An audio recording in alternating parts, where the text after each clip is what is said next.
اور میں نے ایک سنی شاعر بہت بڑے عالم جن کے حوالے سے آج بھی میری تقریر ہوگی خالد جناح ہال میں، مولانا محمد علی جوہر کے ایک شعر کے حوالے سے کہا کہ قتل حسین اصل میں مرگ یزید ہے، اسلام زندہ ہوتا ہے ہر کربلا کے بعد۔ میں نے کہا بالکل محمل شعر ہے، اسلام مرا ہی نہیں تھا، زندہ ہونے کا کیا سوال ہے؟ اور اگر کسی درجے میں مزمحل یا زخمی ہوا تھا تو وہ تو رہا، کربلا کے بعد بھی رہا، یزید کی حکومت بھی رہی، بنو امیہ کی حکومت بھی چلی، وہ تبدیلی تو نہیں آئی۔ یہ کیا کہہ رہے ہیں کہ اسلام زندہ ہوتا ہے کربلا کے بعد؟ میں نے کہا اسلام مرا نہیں تھا۔ جیسے میں نے یہ کہا کہ ملوکیت جو ہے وہ اب تک شروع نہیں ہوئی، ملوکیت تو 20 برس پہلے شروع ہو چکی تھی، حضرت امیر معاویہ تھے، لیکن ظاہر بات ہے کہ حضرت حسن نے، حضرت حسین نے اس کو قبول کیا، اور حضرت حسین نے تو پھر 10 سال تک ولی عہدی جو تھی چاہے بیعت نہیں کی لیکن اس کے خلاف میدان میں آ کر چیلنج تو نہیں کیا۔ اس اعتبار سے یہ معاملہ جو ہے اسلام زندہ ہوتا ہے کربلا کے بعد، یہ بے تکی بات ہے۔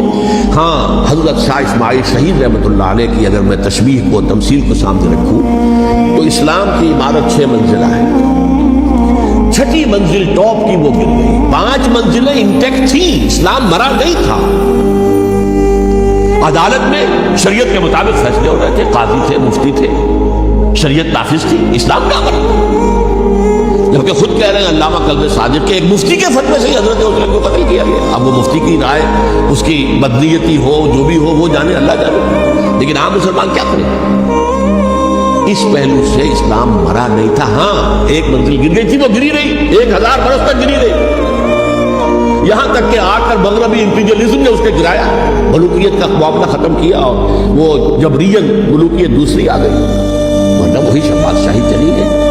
بلکہ دور بنو امیہ میں وہ بادشاہی پوری طرح اس نے بالوں پر نہیں نکالے تھے، اصل بالوں پر تو اس نے نکالے ہیں دور بنو عباس میں آ کر، اور پھر سلاطین جو ہے ترک، جو خلفائے ترک خلفاء ہیں، ان کا بھی بادشاہت تھی، اور کیا تھا، وہ خلافت تو نہیں تھی۔ تو یہ تو اسلام میں جو بھی نقص واقع ہو گیا تھا، کبھی واقع ہو گئی تھی، وہ جو کی تو برقرار ہو، اس کو بھی تسلیم کیا۔ میں اللہ کا شکر ادا کر کے کہتا ہوں کہ دونوں حضرات، دونوں شیعہ دانشور اور بڑی اعلیٰ سطح کے جو شیعہ عالم، انہوں نے اس بات کو تسلیم کیا اور میری اس بات کو چیلنج نہیں کیا۔